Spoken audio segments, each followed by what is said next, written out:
अस्सलाम वालेकुम नाज़रीन, सिंध टेलीविजन न्यूज़ जे पारां मां आहियां मुंहिंजो मेज़बान फयाज़ नाइट। नाज़रीन, गुफ़्तगू कंदासीं मुल्क जे सियासी मंज़रनामे ते। अॼु वफ़ाक़ी काबीना जेका आहे फ़ैसिलो कयो आहे त फाटा जेको रिफॉर्म्स जेका कमेटी ठही हुई, उन कमेटी जूं जेके रिकमेंडेशन्स हुयूं, उन रिकमेंडेशन्स जी अप्रूवल जेका आहे उहा अॼु वफ़ाक़ी काबीना ॾिनी आहे। हालांकि जेके शुरू में जेको उहो जॾहिं ॻाल्हि ॿोल कई वई हुई त उनमें चयो वियो हो त फाटा खे KPK में ज़म करण जी ॻाल्हि कई हुई, जेको पाकिस्तान पीपल्स पार्टी, अवामी नेशनल पार्टी ऐं ख़ासि तरह तहरीक इंसाफ़ जे पारां मुतालबो कयो पियो वियो। पर मौलाना फज़लुर रहमान जे प्रेशर जे करे हुकूमत अहिड़ो फ़ैसिलो करण जे बजाए फाटा खे मेन स्ट्रीम करण जी ॻाल्हि कई आहे ऐं 5 सालनि में हुनखे KPK जो हिसो बणायो वेंदो। उन सां गॾोगॾु जेको आहे उते जेको आहे सुप्रीम कोर्ट ऐं हाई कोर्ट्स जेके आहिनि पंहिंजो उहो ठाहियूं वेंदियूं ऐं जेका फाटा जे अंदरि लोकल बॉडीज़ जो इलेक्शन्स जेके आहिनि उहो पार्टी बुनियादनि ते कराइण जा फ़ैसिला कया विया आहिनि। उन सां गॾोगॾु 3% जेका आहे उहो डिविज़िबल पूल मां फाटा लाइ रखण जो फ़ैसिलो कयो वियो आहे।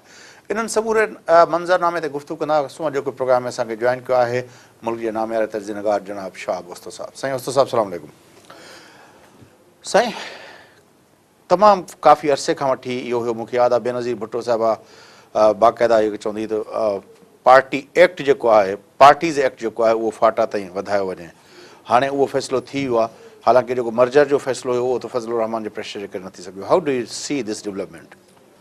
एक्चुअली छा आहे त कंहिं हद ताईं इहो फ़ैसिलो मुंहिंजे ख़्याल में ग़लति कोन्हे त ग्रेजुअली तव्हां फाटा खे एब्ज़ॉर्ब कयो, छाकाणि त फाटा जेको ठहणु जेको हुयो उहो दरअसल ग्रेट गेम जेका 19th सेंचुरी जी रशिया ऐं ब्रिटेन जे विच में जेको उन दौर जो जेको हिकिड़ो हिन ख़िते में जेका पावर स्ट्रगल हुई उनजो हिकिड़ो हिसो हुयो।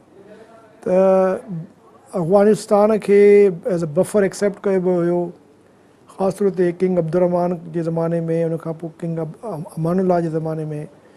ऐं उनजी हालांकि ब्रिटिशर ॾाढी कोशिशि कई त अफ़गानिस्तान खे बि जेको आहे सो सब कॉन्टिनेंट जो पार्ट बणाइजे।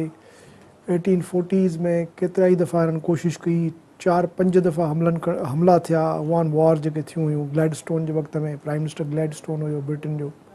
पर उनमें तमामु वॾी तबाही थी हुई ऐं हिननि खे ॾाढा नुक़सान बर्दाश्त करणा पिया, जंहिंजे नतीजे में हिननि पोइ फ़ैसिलो कयो त ठीकु आहे, इहो अफ़गानिस्तान न रूस जे कब्ज़े में हूंदो न ब्रिटेन जे कब्ज़े में हूंदो, बफर ज़ोन हूंदो।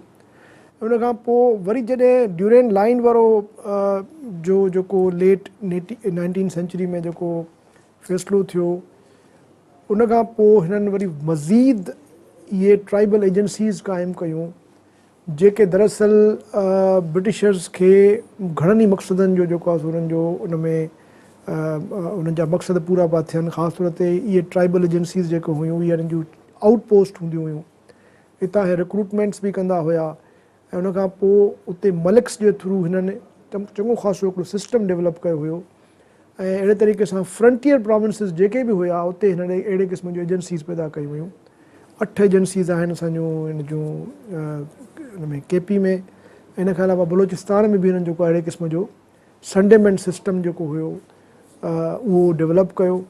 मक़सदु इहो हुयो त इहे जेके ट्राइबल एरियाज़ आहिनि इन्हनि खे बजाए जो असां क्रश करण जी कोशिशि कयूं ऐं उन्हनि खे असां क्रश न करे सघूं, उते मुख़्तलिफ़ वक़्तनि में जेके बग़ावतूं थींदियूं हुयूं, बग़ावतूं थींदियूं रहनि, उन्हनि खे हिकिड़ी लिमिटेड पर हिकिड़ी ॼणे एग्रीमेंट जे तहत इहा ऑटोनॉमी ॾिनी त इंटरनली हू जेको आहे सो पंहिंजे मामलनि में आज़ादु हूंदा, पर उते जेको पॉलिटिकल एजेंट हूंदो उहो अल्टीमेटली डिसाइड कंदो।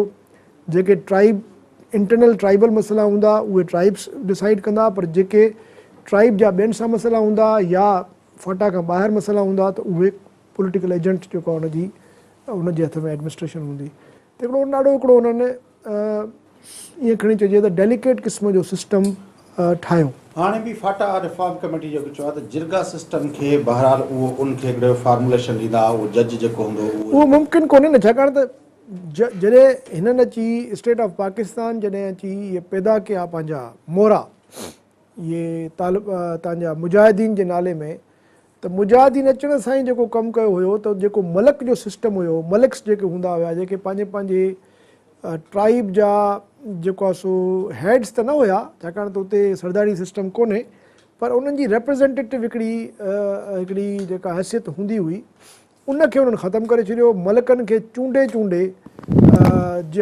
इन्हनि मुजाहिदीन जेके सो कॉल्ड हुया उन्हनि मारियो ऐं फाटा जो जेको पूरो जेको हिकिड़ो ट्राइबल स्ट्रक्चर जेको हुयो उनखे ख़तमु करे ऐं उनखे मुस्लमानी रंग ॾिनो वियो ऐं हुते कोशिशि कई वई त ट्राइब्स खे जेको आहे सो इस्लामाइज़ कजे ऐं उन में ज़ाहिर आहे असांजे एजेंसीज़ जो बि हथु हुयो।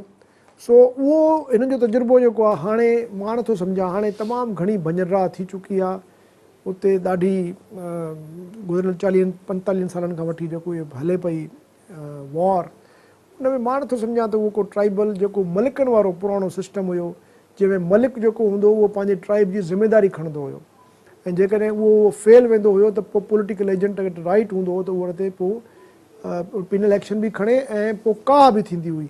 सो हाणे उहो ज़मानो गुज़री वियो आहे, बिल्कुलु हुजणु घुरिजे, हाणे सिविल इंस्टीट्यूशन्स ठहणु घुरिजनि, पर उन लाइ ज़रूरी आहे त सभ खां पहिरियों फाटा जे अंदरि उन्हनि जो जेको इकोनॉमिक सिस्टम आहे जेको उन्हनि जो बेसिक जेको मुआशी निज़ाम जेको आहे उनखे पहिरियों जोड़िजे। छाकाणि तव्हांजे ख़्याल में हे फाटा खां बाक़ी जेके इलाइक़ा आहिनि उन्हनि में को मुआशी निज़ाम असां जोड़ियो आहे जो हुते जोड़ियो? न, असां त फाटा ते था ॻाल्हायूं त जेकॾहिं हिकु तरफ़ तव्हां अफ़गान पाकिस्तान बॉर्डर बंदि करे छॾी आहे ऐं तव्हांजो ख़्यालु आहे तव्हांजी फ्यूचर में आहिस्ता आहिस्ता इहा फाटा जेका आहे उहा जीअं पहिरियों पोरस बॉर्डर हूंदी हुई, ईंदा वेंदा हुया ऐं ट्रेड बि कंदा हुया, स्मगलिंग बि थींदी हुई, असलो बि ठहंदो हुयो ऐं केतिरो वक़्तु ड्रग्स बि हलंदियूं हुयूं। हाणे जॾहिं तव्हां आहिस्ता आहिस्ता उन तरफ़ ॾे वञो पिया त हिकिड़ी सील्ड बॉर्डर हूंदी, त जॾहिं सील्ड बॉर्डर हूंदी त पोइ त फाटा जे अंदरि जेके माण्हू रहनि था जेतिरा बि आहिनि 40-50 लख जेतिरो बि उनजी पॉपुलेशन आहे उन्हनि खे तव्हां ज़ाहिर ज़रिया माश त ॾींदव न, सस्टेनेंस ॾींदव, उहा कहिड़ी आहे? हाणे उन जे लाइ हिननि खे पहिरियों सोचणु घुरिजे त जीअं उतां जो माण्हू जेको आहे उहो घटि में घटि उते ज़रात त एतिरी कोन्हे ऐं जेके वसीला आहिनि उन्हनि खे तव्हांखे जेके नेचुरल रिसोर्सिस बि आहिनि उते जेकॾहिं मार्बल आहे या अहिड़े क़िस्म जा ग्रेनाइट आहे या अहिड़े क़िस्म जा जेकॾहिं उते नेचुरल रिसोर्सिस आहिनि त उहे तव्हांखे एक्सप्लॉइट करणा पवंदा। उन लाइ तव्हांखे उते पीस घुरिजे, उते तव्हांखे हक़ीक़त में त खिल जहिड़ी ॻाल्हि आहे, छाकाणि त अञा ताईं तव्हां था चओ त पाकिस्तान जो हिसो बणिजनि, होॾां जेको आहे अमेरिकन ड्रोन्स जेके आहिनि उते बिल्कुलु खुलेआम पिया ऑपरेट था कनि, त इहो बि हिकिड़ो साइकोलॉजिकल प्रॉब्लम आहे, बल्कि हिकिड़ो मां सम्झां थो साइकोलॉजिकल छा हिकिड़ो लीगल प्रॉब्लम आहे। त जेकॾहिं तव्हां हुनखे बिल्कुलु मर्ज था कयो प्रोविंशियल अथॉरिटीज़ में त पोइ इहे ड्रोन्स कीअं जेको आहे ऑपरेट कंदा हुते, ऐं जेकॾहिं ड्रोन्स ऑपरेट हिकिड़े प्रोविंस में कनि था, हिकिड़े पके एरिया में कनि था त पोइ त ड्रोन्स किथे बि करे सघनि था। त इहो बि पके एरियाज़ में थियो न, तव्हां ॾिठो जेको आहे बलोचिस्तान जे अंदरि जेको ड्रोन हिकिड़ो दफ़ो थियो उन में त मां सम्झां थो उहो हिकिड़ो जेको थियो उन में बि शायदि स्टेट ऑफ पाकिस्तान इन्वॉल्व हुई, ईअं त थी न सघे। ड्रोन त नंढड़ी ॻाल्हि आहे शाह साहब, असां एबटाबाद में ॾिठोसीं त उतां हेलीकॉप्टर आया, माण्हू हुननि जा लथा उन्हनि ऑपरेट कयो, तव्हां ड्रोन कीअं था चओ जॾहिं हिन तरह जा माण्हू हिते हूंदा? उनमें तव्हां गिल्टी हुयो, ड्रोन बि इन जे लाइ थो थिए न।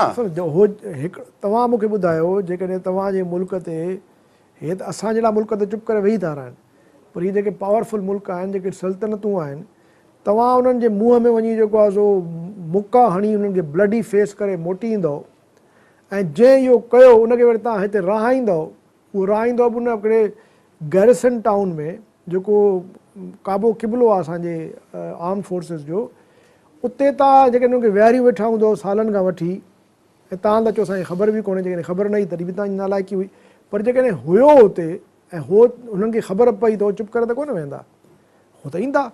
ऐं तंहिंजे करे अफ़गान लाॻापन ते छा असरु पवंदो इन असांजे इन इनिशिएटिव जो? पाकिस्तान हाणे बॉर्डर बि जेका आहे उहो करे थो पियो, उन ते कमु हले थो पियो बॉर्डर ते, ऐं बॉर्डर जे हवाले सां जेको आहे अफ़गानिस्तान काफ़ी रद्दमल बि ॾेखारियो। उन सां गॾु गॾु असां हिन भेरे जेको आहे इंतिहाई सीरियस लेवल जो इनिशिएटिव वरितोसीं त अफ़गानिस्तान जे अंदरि जेके माण्हू आहिनि जेके पाकिस्तान जे हमलनि में मुलविस आहिनि, उन्हनि जे मथां पाकिस्तान जे पंहिंजो फ़िज़ाई हमिलो बि कयो, एयर स्ट्राइक्स थियूं। इहो ॿियो इनिशिएटिव हो जेको असां अफ़गानिस्तान जे अंदरि पहिरियों दफ़ो वरी उते वञी माण्हू मारिया।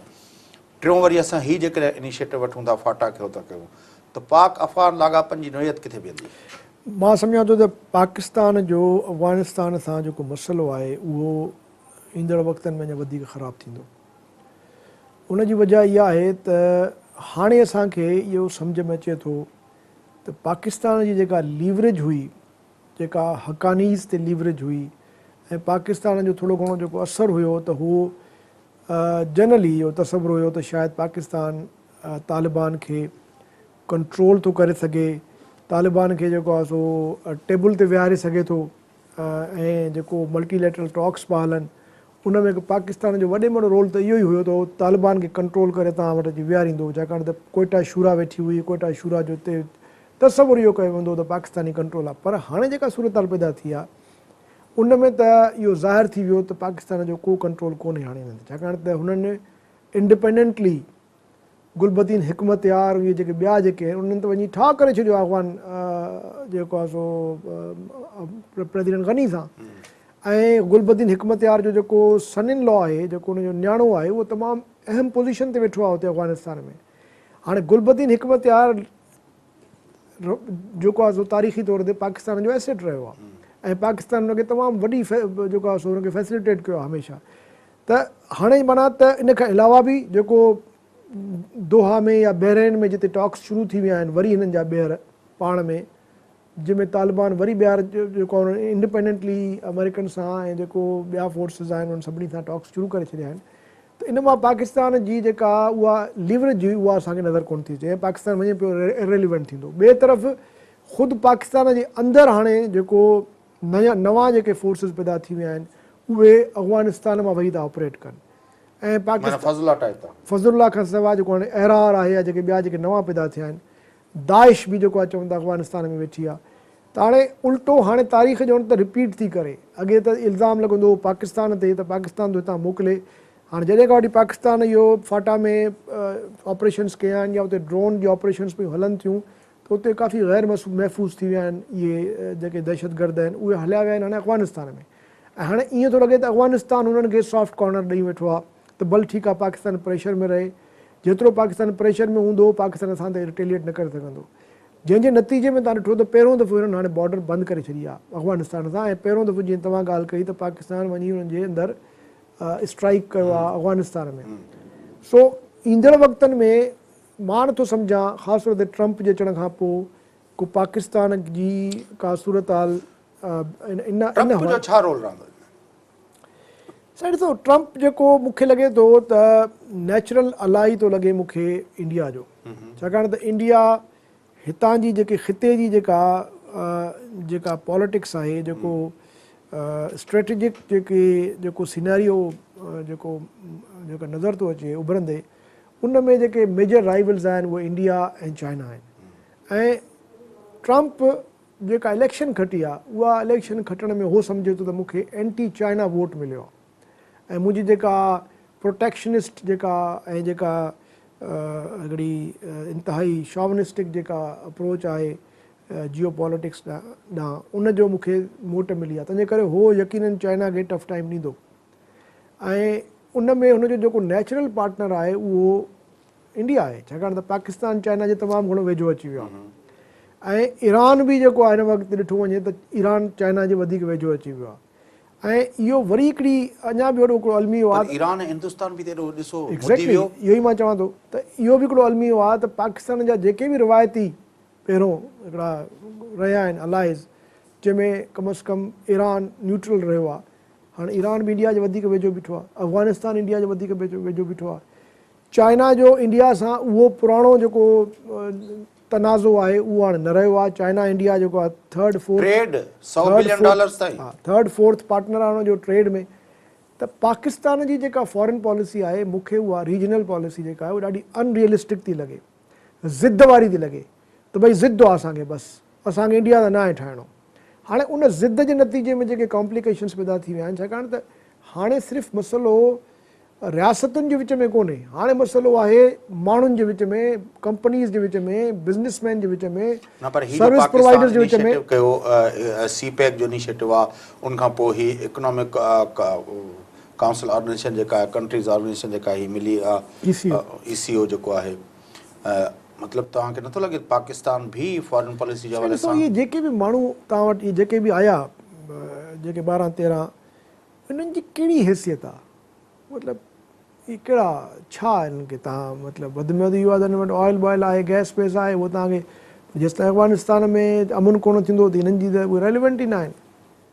पर पाकिस्तान में अफ़गानिस्तान ख़ुदि हुन में शामिल हो न। अफ़गानिस्तान त शामिलु न हुयो, उहो लोअर लेवल ते शामिलु हुयो। ठीकु आहे, ऐं ईरान पाण शामिल हो। ईरान त सिम्बॉलिक आयो, हालांकि अॻे दफ़े ईरान जो फदर आयो त हुनखे तव्हां उनखे त सेटबैक तव्हां ॾिनो खामखा जो, जेको इहो कुलभूषण वारो जेको मामिलो थियो उन ॾींहं ते थियो जंहिं ॾींहुं ईरानी प्रेसिडेंट आयो हिते, त एम्बेरस कयो तव्हां हुनखे। त पाकिस्तान जी फॉरेन पॉलिसी जो मूंखे को मतिलबु को प्रॉपर लॉन्ग टर्म को रियलिस्टिक ऐं को हिकिड़ो अक़लमंदी वारो को मूंखे शेप नथो नज़र अचे। उहा ई पुराणी जेका प्रॉब्लम आहे त पाकिस्तान जी फॉरेन पॉलिसी पाकिस्तान जा नेशनल इंट्रस्ट डिफाइन न कंदा आहिनि। पाकिस्तान जी फॉरेन पॉलिसी इस्टेब्लिशमेंट जो इंट्रस्ट डिफाइन कंदो आहे। हाणे जॾहिं इस्टेब्लिशमेंट जो इंट्रस्ट डिफाइन थो करे त अनफॉर्चुनेटली और फॉर्चुनेटली हिन वक़्तु इस्टेब्लिशमेंट जो इंट्रस्ट जेको आहे रीजनली बि ऐं ग्लोबली बि बिल्कुलु जेको आहे काउंटर प्रोडक्टिव आहे पाकिस्तान लाइ। हिन वक़्तु पाकिस्तान जे मुफ़ाद में इहो आहे जेतिरो थी सघे जॾहिं रियासतूं पाण में विढ़ंदियूं आहिनि त माण्हुनि जे विच में ट्रेड, तव्हांजी कल्चरल ऐं तव्हांजी बिज़नेस ऐं तव्हांजो सर्विसिस, इहे सभई ॻंढापा जेके आहिनि सो पैदा थींदा आहिनि। हिन वक़्तु दुनिया में जेके बि तारीख़ी तौर ते विढ़ंदा रहिया आहिनि मुल्क, उन्हनि जॾहिं माण्हुनि में ॻंढापा पैदा करणु शुरू कया त उहे पोइ रियासतूं पोइते हटी वियूं। असां वटि अनफॉर्चुनेटली इंडिया दुश्मनीअ में या मोदीअ जी जेका शॉवनिज़म आहे उनजे करे पाकिस्तान जे अंदरि जेको राइटिस्ट आहे उहो ॾाढो तेज़ी सां उभरियो आहे ऐं उन में इस्टेब्लिशमेंट जो बि हिकिड़ो रोल जेको आहे उहो ॾाढो अञा ताईं जेको आहे सो एतिरो क्लियर कोन्हे। मोदी जी छा पोज़ीशन आहे? मोदी जे बारे में इहो चयो वियो हिकु दफ़ो अहिड़ो आयो पंहिंजो इंडिया जे अंदरि वॾी हिकिड़ी रिज़ेंटमेंट मोदी जे ख़िलाफ़ु उथी हिंदुस्तान जे अंदरि, जिते अदीबनि, दानिशवरनि, साइंसदाननि ऐं पंहिंजो उन्हनि जेको आहे पंहिंजा जेके सरकारी। साईं ॾिसो, मोदी कल्चरली जेको आहे उहो इनकरेक्ट आहे। माना मोदी जी जेका सोशल कल्चरल पॉलिसी जेका आहे, सोशल बि न कल्चरल पॉलिसी जेका आहे उहा ज़ाहिर आहे क़ाबिल मज़म्मत आहे, पर जेको उनजो इकनॉमिक प्लान आहे या जेका हुनजी जिंगुइज़म आहे या जेका उहा हुनजी जेका इंडिया सुपर इंडिया, अॼुकल्ह त नओं ट्रेंड इहो थियो आहे न, हर को थो चए असांजो मुल्क सुपर आहे। त जॾहिं तव्हां मिडिल क्लास जी जेका ज़हनियत आहे, इंडिया जो जेको उभरंदड़ मिडिल क्लास आहे, जंहिंजे लाइ मोदी तमामु वॾी हिकिड़ी कॉर्पोरेट जेको क्लास आहे उते जे लाइ उनजे लाइ त उन तमामु घणी ओपनिंग्स ॾिनियूं आहिनि। हाणे जेका रीसेंट बजट आई आहे उन में बि काफ़ी हुनजी टैक्स जा उनखे रिबेट्स मिलिया आहिनि। मॉनिटरी जेको डीमोनिटाइज़ कयो उन सां बैंक्स खे काफ़ी जेको आहे सो फ़ाइदो थियो। सॼो कॉर्पोरेट सेक्टर ठाहियो त कांग्रेस आहे न, जेको सॼी आईटी जो हिननि जो जेको आहे उहो इंदिरा गांधी। कांग्रेस थोरी घणी लेफ्ट ऑफ द सेंटर रही आहे।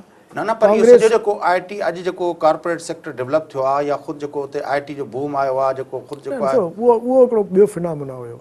आईटी जो बूम त इन करे आयो जो इंडिया मां जेके हज़ारनि जी तइदाद में विया माण्हू हुते पढ़िया वञी वापसि मोटी आया, उहे पाण सां उहो सॼो स्किल खणी आया। हिते चीप लेबर हुयो इंडिया में, तंहिंजे करे हिननि आउटसोर्स जो जेको ज़मानो हुयो, जेके बि सर्विसिस हुयूं हुननि आउटसोर्स कयूं अमेरिका, ऐं वॾियूं वॾियूं कंपनियूं जेके हुयूं उन्हनि खे चीप लेबर इंडिया में मिले पियो, उहो मुंहिंजो सोर्स आउटसोर्स पिया कनि। मोदी तव्हां सम्झो था हिंदुस्तान में मोदी यकीनन मिडिल क्लास, हिन वक़्तु दुनिया जो मिडिल क्लास जेको आहे सो इंतिहाई मायूस कुन रोल आहे पूरी दुनिया जे मिडिल क्लास जो, पूरी दुनिया जे मिडिल क्लास जो।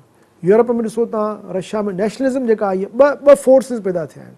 हिकिड़ा नेशनलिस्ट पैदा थिया आहिनि, ॿिया जेको आहे सो मज़हबी कंज़र्वेटिव जेको आहे उहो पैदा थियो आहे। ऐं ॿिन्ही जो टारगेट केरु आहे? लिबरल ऐं leftist, left of the centre जेको आहे उहो ॿिन्ही जो टारगेट आहे। लिबरलिज़म जेका आहे उहा कंहिंखे बि लिबरल माना इकोनॉमिक सेंस में या सोशल सेंस न, सोशल सेंस में, इकोनॉमिक सेंस में बि तव्हां चई सघो था, जेकॾहिं उनजो बि वेलफेयर सां वास्तो आहे।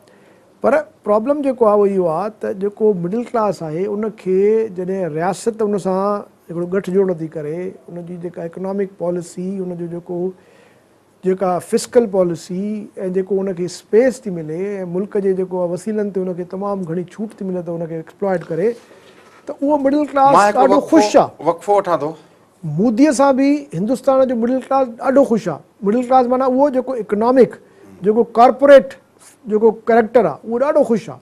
बाक़ी जेको असां तव्हां जहिड़ा माण्हू आहियूं जेके सम्झनि था त न मोदी जेको आहे सो नज़रियाती तौर ते, सकाफ़ती तौर ते ऐं इख़लाक़ी तौर ते जेको सोचे थो ऐं जेको आहे हुनजी सियाफ़त आहे उहा यकीनन क़ाबिल मज़मत आहे। नाज़रीन वटि त वक़फ़ो वापसि अची पंहिंजो शाह मुस्तफ़ा साहिब सां फाटा रिफॉर्म्स जे हवाले सां ऐं उन जा जेके आहिनि ख़िते जे अंदरि जेको आहे पाकिस्तानी फॉरेन पॉलिसी उन जे हवाले सां जेके मामलात आहिनि उन ते गुफ़्तगू जारी रखंदासीं। फ़िलहालु वटि त हिकिड़ो वक़फ़ो वापसि अची गुफ़्तगू खे अॻिते वधाईंदासीं।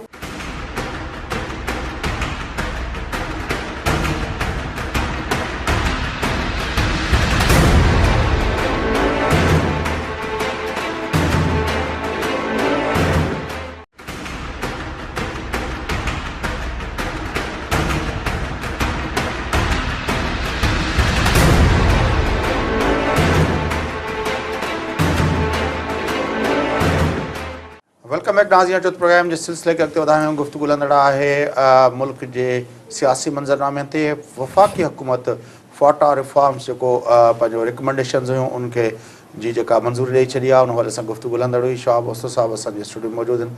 अचो त उन गुफ़्तगू खे अॻिते वधायूं। जी शाह मुस्तफ़ा साहिब, ही दहशतगर्दी ते ही जेको फाटा रिफॉर्म्स जी ॻाल्हि करे हले थी पई, छा इम्पैक्ट पवंदो? साईं ॾिसो, ॻाल्हि इहा आहे त तव्हांजा शहर जेके आहिनि तव्हांजे कंट्रोल में कोन्हनि के। पूरे मुल्क में तव्हां ॾिसो त हाणे आहिस्ता आहिस्ता मिलिटराइज़ेशन ऑफ सिटीज़ थींदी थी वञे।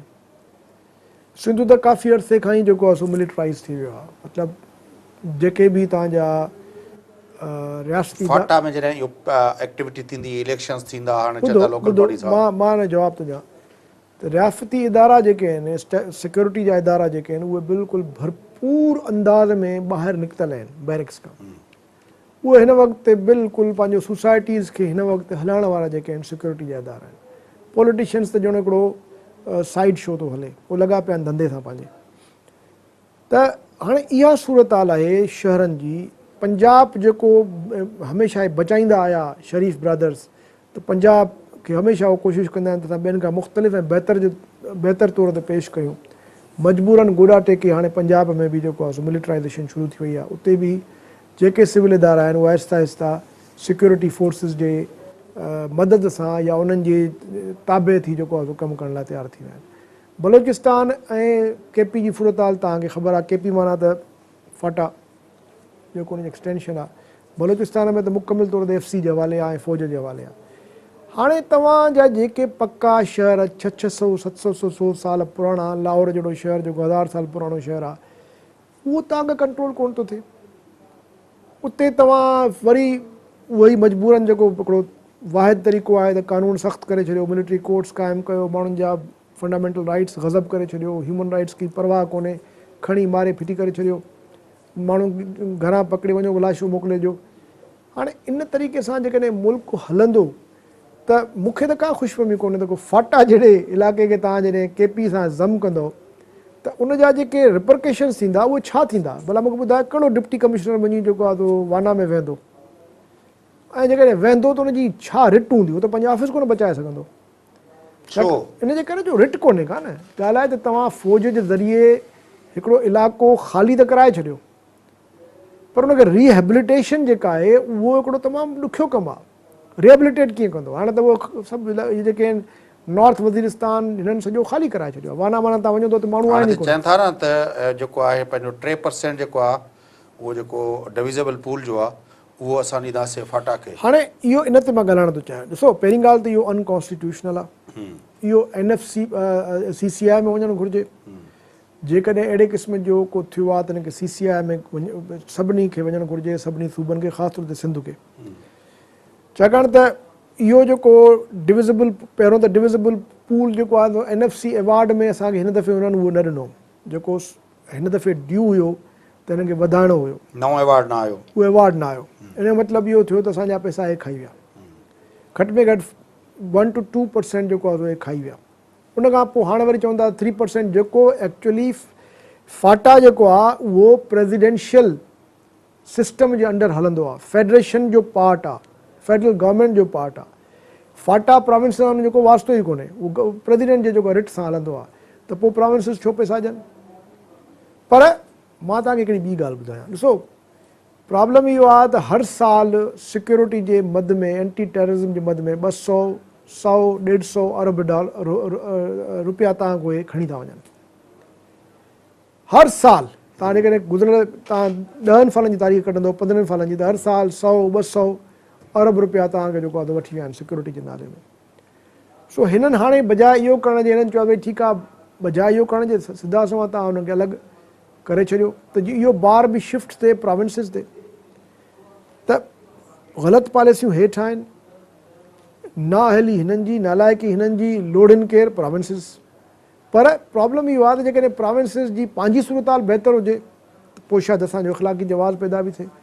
असां त पाण सिक्योरिटी फोर्सिस जे थ्रू था जेको आहे ऑपरेट कयूं। 40 करोड़ 50 करोड़ तव्हांजो जेको आहे सो ख़र्चु आहे सिर्फ़ु रेंजर्स ते। हाणे मूंखे ॿुधायो त जॾहिं तव्हां पाण एतिरो ख़र्चु था कयो सिक्योरिटी ते त उहो चवंदा भई ठीकु आहे, पोइ जॾहिं तव्हां फाटा जी सिक्योरिटी जा पैसा कोन था ॾियो त पोइ इहो सॼे सिंध मुल्क में जेकॾहिं टेररिज़म जी लहर शुरू थी वई त पोइ ॾियो मुंहुं। त हिकिड़ो कैच-22 सिचुएशन आहे जिते किथे रियासत बि फाथी पई आहे ऐं सूबा बि फाथा पिया आहिनि। छाकाणि त हिननि जंहिं क़िस्म जो तव्हां जेकी ॻाल्हि कयो था पिया उन मां लॻे थो त फाटा रिफॉर्म्स जो को फ़ाइदो कोन्हे। कहिड़ो फ़ाइदो ॿुधायो मूंखे तव्हां? माना हिकिड़ो अवाम जे साईं कामनर जेको पहिरियों त आहे रूल ऑफ लॉ हुजे न, उनखे इलेक्शन में वोट ॾियण जो हक़ इलेक्शन थींदो, हुते पंहिंजा केरु इलेक्शन रिप्रेज़ेंटेटिव ॾियण जो हक़ थींदो, तव्हां कराची में पॉलिटिकल पार्टीज़ एक्ट जेको आहे उते लागू थींदो, पार्टियूं वेंदियूं उते माण्हुनि खे मोटिवेट कंदियूं, भर्ती कंदियूं, उहे पंहिंजा नुमाइंदा बीहारींदियूं, मुख़्तलिफ़ बैनर जे तहत माण्हू बीहंदा, उनखां पोइ कोर्टूं उते क़ाइमु थींदियूं, हाई कोर्ट पंहिंजो सुप्रीम कोर्ट जो जेको आहे उते पंहिंजो बेंच क़ाइमु थींदा। तव्हांजे ख़्याल में इहे ख़ुदि हिकिड़े रियासत जो मतिलबु हुननि खे त जेको मॉडर्न रियासत जा जेके टूल्स आहिनि, जेके इंस्टीट्यूशन्स आहिनि, जेकॾहिं फाटा जे माण्हुनि खे उन सां उसूली तौर ते मां हिनजी मुखालफ़त नथो कयां, तव्हां मुंहिंजी ॻाल्हि न, मां चवां थो कोई डेवलपमेंट त थींदी। मां त तव्हांखे हिकिड़ी मां त पहिरियों ई तव्हांखे चयुमि त इहे जेके ठहिया हुया इहे इम्पीरियलिस्ट पावर जे इंट्रस्ट में ठहिया हुया, इहे जेके एजेंसीज़ ठाहियूं वयूं हुयूं। पर ॻाल्हि आहे त हिन वक़्तु छा थो थिए, पाकिस्तान जी तव्हां 60 साल जी 65 साल जी तारीख़ जेका बि आहे तव्हां ॾिसो त असां बि उहा ब्रिटिश कॉलोनियल दौर खे ई कंटिन्यू कयोसीं न। असां जेको आहे सो इहो जेको FCR जो निज़ाम हुयो उनखे कंटिन्यू कयोसीं न। FCR त असां वटि कोन ठाही हुई, ब्रिटिशर्स ठाही हुई। छाकाणि त असां उन वक़्त में ब्रिटिशर्स वांगुरु पाण खे सम्झूं पिया त असां हिन ख़िते जा जेको आहे सो चौधरी आहियूं। असां भले अफ़गानिस्तान खे असां पंहिंजो फुटबॉल ग्राउंड ठाहे छॾियोसीं। पर ॻाल्हि आहे त हाणे जॾहिं उहो मामिलो असांजे गिचे में पियो आहे त हाणे असां चऊं त न रिवर्स कयूं सॼे मामले खे। उहो कीअं थींदो रिवर्स? उते जेके तव्हां ट्राइब्स सभिनी ट्राइब्स सां तव्हां जहिड़ो कयो आहे ऐं उहे ट्राइब्स जेके आहिनि ड्रोन जो शिकार था थियनि, उन्हनि खे सख़्तु गुस्सो आहे पाकिस्तान जी स्टेट ते। उनखां पोइ उहे ट्राइब्स मां घणा अहिड़ा आहिनि जेके हलिया विया आहिनि अफ़गानिस्तान, बेघर थी विया आहिनि। इहे फ़लस्तीनी खे इज़राइल कढी छॾियो। तव्हां बि त इहो ई कमु कयो आहे न। फ़लस्तीनी हिन वक़्तु 60 लख जेतिरा फ़लस्तीनी जेके आहिनि वेस्ट बैंक ते आहिनि, गज़ा में, हुन खां वधीक त ॿाहिरि वेठा आहिनि वीचारा, ऐं उन्हनि ते जहिड़ो आहे। इज़राइल चए थो न इहे मोटंदा त डेमोग्राफिक बैलेंस असांजो फ्री वेंदो। तव्हां बि उहो ई कमु कयो आहे। तव्हां हिननि माण्हुनि खे पहिरियों इस्तेमालु कयो, जहिड़ा कराया हुननि जे थ्रू। मतिलबु स्टेट ऑफ पाकिस्तान जी ॻाल्हि थो कयां। त तव्हां जॾहिं उन्हनि सां शामिलु थियो, भला ग्लोबल पावर त ईरान छो न शामिलु थियो, उन सां इंडिया छो न शामिलु थियो, तव्हां शामिलु थियो न, ज़ियाउल शामिलु थियो न। ॻाल्हि इहा आहे त इंडिया जी रेलेवेंस पाकिस्तान जी कहिड़ी रेलेवेंस आहे अफ़गानिस्तान में? पोइ छा थियो?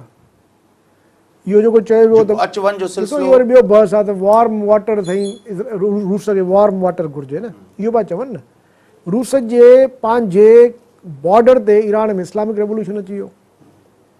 कार्टर त इहो पियो चए न साईं बसि वार्म वाटर ते अचण लाइ तो कनि था, तंहिं करे पाकिस्तान खे शामिलु थियो। उहा ई ॻाल्हि जेका आहे सो ज़ियाउल बि कई त साईं इहे जेको आहे ग्वादर ते अचण था चाहिनि रूसी, तंहिंजे करे असांखे अमेरिका सां ॻाल्हि छा हुई? ॻाल्हि इहा ई त ज़ियाउल खे पंहिंजो इक़्तिदार बचाइणो हुयो। हुन पाकिस्तान खे ॾेई छॾियो जेको आहे हिकिड़े ख़तरनाक क़िस्म जी जंगनि जे हवाले करे छॾियईं। त तव्हां जॾहिं मुंहिंजो मतिलबु जेको सॼो मुदो आहे उहो इहो आहे त जॾहिं तव्हां उन इलाइक़े जे माण्हुनि खे जेका तव्हांजी रिवर्स आई आहे, रिवर्सल थियो आहे तव्हांजी पॉलिसी जो, उनजे नतीजे में तव्हां जेको उन्हनि खे मारियो आहे, हाणे तव्हां कीअं था तवका कयो त तव्हांजा सिविल ऑफिसर्स जेके आहिनि, सिविल इदारा जेके आहिनि उते आराम सां कमु कंदा। तव्हांजा कराची में कोन था। अॼु तव्हां कढो रेंजर्स, तव्हां कराची में इलेक्शन कराए ॾेखारियो। अॼु तव्हां कढो फ़ौज खे ऐं कराची मां रेंजर्स खे, तव्हां कराची में इलेक्शन फेयर एंड फ्री कराए ॾेखारियो। त बुनियादी तौर ते आहे फौज ऐं रेंजर्स बि असांजे रियासत जा इदारा आहिनि न, उहो छो कढूं? मतिलबु मतिलबु जिते असांखे ज़रूरत पवे थी असां उते रखूं था मतिलबु न। चवण जो इहो आहे त जेकॾहिं सिक्योरिटी फोर्सिस जे थ्रू तव्हां शहर था हलायो त माना रूल ऑफ लॉ त कोन्हे न। रूल ऑफ लॉ खे हूंदा ई रूल ऑफ लॉ जी आम पुलिस हूंदी आहे न, पुलिस हूंदी आहे, सिविल फोर्सिस हूंदा आहिनि न। हे सिविल फोर्सिस त हे रेंजर्स त फेडरल फोर्स आहे, फौज जेको आहे उहो त मिलिट्री आहे, उहो सिविल फोर्स त न आहे, हे बि सिविल फोर्स कोन्हे। त जॾहिं तव्हां सिविल इदारनि जे ज़रिए मुल्क नथा हलाए सघो, तव्हांखे सिक्योरिटी जा जेके बॉर्डर्स ते हुजणु घुरिजनि, रेंजर्स जो कमु को शहरनि में हूंदो आहे छा? उहो त बॉर्डर्स ते हूंदा आहिनि। उन्हनि जी मदद सां तव्हां शहर था हलायो पंहिंजा, त तव्हां कीअं था एक्सपेक्ट कयो त फाटा खे तव्हां हलाए वेंदो? उते ताईं SP साहिबु वेंदो, वञी DC साहिबु वेंदो। बलोचिस्तान में ताईं जेको आहे तव्हां लेवीज़ ख़तमु करे न सघिया हो। उते बि A ऐं B क्लास जा जेको आहे उते सिस्टम आहे, हिकिड़े में A जेको आहे महदूद आहे जिते पुलिस आहे, बाक़ी त लेवीज़ थी हलाए सॼी उते, या FC थो हलाए।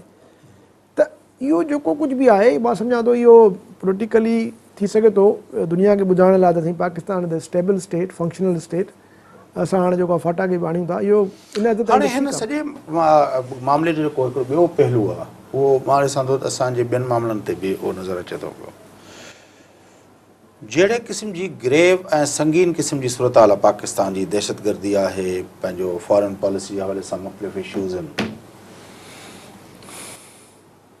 असां वटि इतफ़ाक़ राय या हिकिड़ो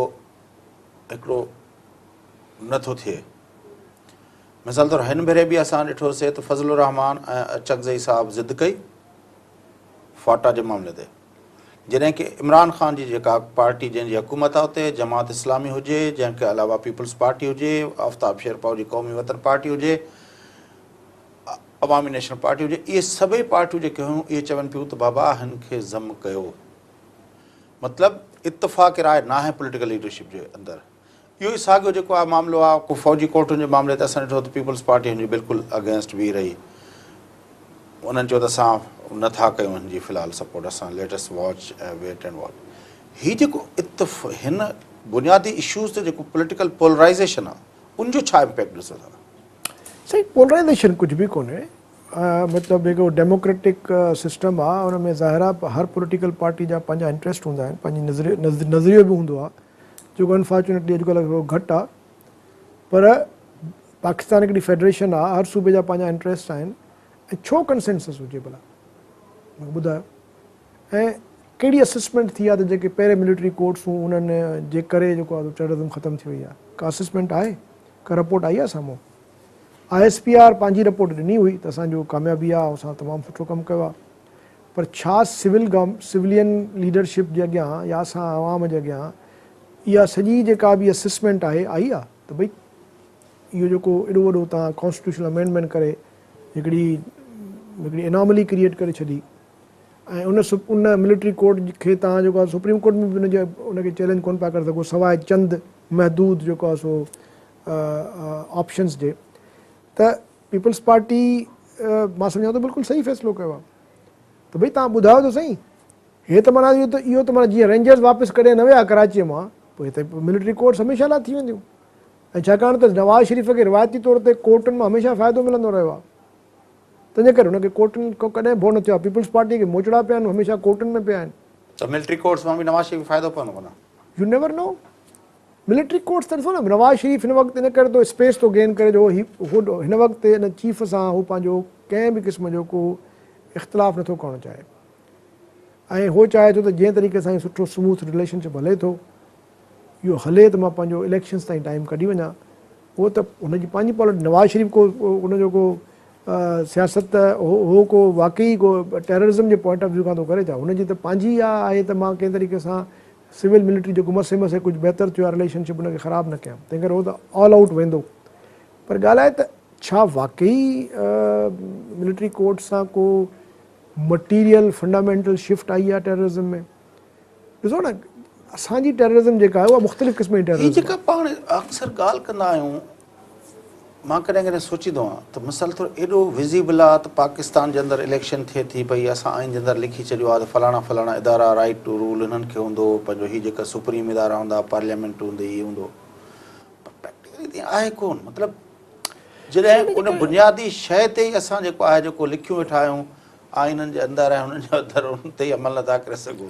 बिल्कुलु सही था चओ, छाकाणि त जेको असां वटि इलीट आहे न उनजी माना हर माण्हू सॼी तव्हां मीडिया ॾिसो में लिखिजे पियो त भई फलाणा मामला आहे फ़ौज खां सवाइ को नथो करे सघे, फलाणा मामला फलाणे इदारे खां सवाइ कुझु नथा करे सघो, मतिलबु ॾिसो न ॻाल्हि इहा आहे त उहो बुनियादी सुवालु जेको आहे त हिन मुल्क ते केरु रूल कंदो, अवाम कंदो या ताक़तवर कंदो। हिन मुल्क में हिकिड़ी फलाही रियासत क़ाइमु थींदी या हिकिड़ी सिक्योरिटी स्टेट क़ाइमु थींदी। हे मुल्क जेको आहे त पुरअमन रहणो आहे या हिन मुल्क खे ठीको खयों आहे इस्लाम जो। हे मुल्क सही माना में रूल ऑफ लॉ जे तहत हलंदो। उहो त हाणे तव्हां मुल्क छा तव्हांजो पंहिंजो ख़ालिद महमूद सुमरो वरी बि तव्हांजो जेको आहे उहो कालाबाग डैम बालाग डैम जी ॻाल्हि कंदो हुयो न, हुनजो पुटु जेको आहे राशिद सुमरो साहिबु चए थो त सिंध जेका आहे उहा कॾहिं सेक्युलर न रही आहे न रहंदी। हा, इन जे करे जो ॾिसो न हुनखे हिन वक़्तु जेको माहौल ठाहे ॾिनो वियो आहे उहो त इन में तमामु घणा ख़ुशि आहिनि। जेतिरो वोट था खणनि उन खां वधीक उन्हनि जो सोसाइटी खे कंट्रोल करण जो जेको हुनखे पावर ॾिनो वियो आहे। तव्हां हिकिड़ो स्कूल था जेकॾहिं हलायो त उन ते बि इनकम टैक्स बि पुॼी थी वञे, तव्हांखे प्रोविंशियल जेको सो सिंध रेवेन्यू बोर्ड वारा बि पुॼी था वञनि, अलाए घणा इदारा पुॼी था वञनि। हिते हज़ारनि जी तइदाद में मदरसा था हलनि। मजाल आहे जेको वञी त ॾेखारे को हुते को अमलदार, तव्हां हुननि खे हिकिड़ो हैबिटेट ठाहे ॾिनो आहे पूरो जिते जेको मर्ज़ी पवे उहो कनि। भला मूंखे ॿुधायो त इहो का फ़ारसी आहे, अरबी आहे, का ग्रीक आहे, छा आहे जो तव्हांखे ख़बर कोन्हे त हिकिड़ो मदरसो हलाइण लाइ तव्हांखे पैसा किथां था अचनि? 200 ॿार था हुते पढ़नि, 100 ॿार था पढ़नि हुते, उन्हनि जी लॉजिंग बोर्डिंग आहे, उन्हनि जो खाधो आहे डेली, लखनि करोड़नि रुपयनि जी बजट आहे। शिकारपुर जो मदरसो जेको आहे उते तमामु तव्हां वञो त सही दुनिया ई बि आहे। उहो त ताज़ो समीउल हक़ साहिबु हिकिड़ी टीवी खे इंटरव्यू ॾींदे चयो न, बसि अल्लाह के बंदे हैं देते हैं, बसि हाणे मूंखे ॿुधायो चल रहा है निज़ाम न चल तो रहा है, लेकिन ॻाल्हि इहा आहे त कंहिं हुनजी का ऑडिट कई आहे त पैसा किथां था अचनि? स्कूलनि जो ऑडिट त तव्हां कयो था। कंहिं पुछियो आहे त भई पढ़नि छा था ॿार? उहे ॿार पढ़ी वञनि काॾे था? उहे रजिस्टर्ड आहिनि ॿार? उन्हनि ॿारनि जी जेका उन्हनि जे पुठियां उन्हनि जी पेरेंट्स जी इकोनॉमिक ऐं सोशल कंडीशन्स छा आहिनि? उहे ॿार छो था वञनि? छा इस्लाम इहो थो सेखारे त तव्हां मदरसनि में वञी ॿारनि खे ब्रेन वॉश करे ऐं सुसाइड बॉम्बर कयो? त हाणे इहो त हिननि खे हिकिड़ो पूरो मुल्क मिली वियो आहे जिते हू जंहिं वक़्तु चाहिनि दिफ़ा पाकिस्तान वारा निकिरंदा आहिनि। कंहिं मौक़े ते जॾहिं हिकिड़ो क्रिटिकल फॉरेन पॉलिसी जो डिसीजन वठिणो हूंदो आहे तव्हांखे, निकिरी ईंदा आहिनि ॿार ऐं उहो डिसीजन न वठी सघंदा आहिनि। पोइ हे शरीफ़ ब्रादर भॼी वेंदा आहिनि ऐं सभु जेको आहे ॻाल्हाए न सघंदा आहिनि। हाणे इन सूरत हाल में तव्हां जेको ॻाल्हि था कयो त एडवांस क़िस्म जी हिकिड़ी जेको आहे स्टेट जो रिट खे रिवाइव करण वारी जेका इहा फाटा वारी ॻाल्हि कई आहे, फाटा छा तव्हां उहो कराची कोन थो संभलिजे? तव्हांजी वॾी महिरबानी शाह बस्तर साहिबु, तव्हां असांखे जॉइन कयो। नाज़रीन, गुफ़्तगू तव्हां ॿुधी फाटा रिफॉर्म्स जे हवाले सां जेको वफ़ाक़ी काबीना मंज़ूरी ॾिनी आहे, पर जीअं उस्ताद साहिबु चयो त मसइलो इहो आहे त बुनिया रियासत जे अंदरि जेके असांजा सेटल्ड एरिया जिन खे चऊं था ऐं वॾा वॾा शहर जेके आहिनि उते बि जेको आहे असांजे सिविल इदारनि जे थ्रू असां जेको आहे कंट्रोल नथा करे सघूं ऐं उते बि ॼण चओ त असांजा सिक्योरिटी वॉर लाइक सिचुएशन जेके फ्रंटियर ते ऐं सरहदुनि ते जेके फोर्सिस असांखे रखिणा आहिनि उहे ई असांजे शहरनि खे हलाइनि पिया, त फाटा जे अंदरि ख़ुदि सिविलियन रूल जेको आहे उहो लागू करणु ॾाढो ॾुखियो थींदो। प्रोग्राम जो वक़्तु पूरो थिए थो। मुंहिंजे मेज़बान फयाज़ नाश कंदा इजाज़त सदाईं गॾु।